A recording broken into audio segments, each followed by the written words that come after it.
ভাই এদিকে আসেন, এই কাজটা কিভাবে করবো? কোনটা? এই যে এটা। এই কাজটা? ভাই এই কাজটা তো ওনারা ভুল করছে, তাই না?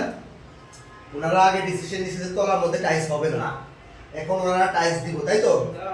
এখন এটার মধ্যে আমরা যদি আস্তরটা ভাইয়া করতে যাই তাহলে আমাদের টাইলসটা এমনিতেই চটে যাবে। আর আস্তর ভাঙার পরও আমরা টাইলসটা লাগাইতে পারবো না, টাইলসের থিকনেসটা মোটা, তাই না? জিনিসটা খারাপ দেখা যাবে। তাহলে আমি কিভাবে করবা? এই কাজটা করবা, তুমি এই দুইটা টাইলস খুলে লাইবা, চতুর্থ সাইড দিয়ে টাইলসটা আগে পোজ দিবা, পোজ দিয়ে টাইলসটা ফোলবা, ফোলার পরে এই বালুগুলা নিচের গুলা এবং ওগুলা সবগুলা ফালাইয়া দিবা, ফালাইয়া নতুন করে আগে ওয়ালটা করবা, করার পরে তলাটা করবা।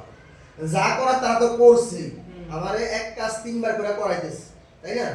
এখন তো আর করার কিছু নাই, কিছু আছে?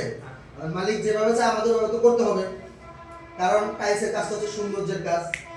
তাহলে ঠিক আছে, এটারে ভাইয়া এই দুটো খুইলা নিচে আগে ওয়ালটা লাগাইবা, লাগাই তলাটা লাগাই দিবা, ঠিক আছে? ঠিক আছে। ওকে।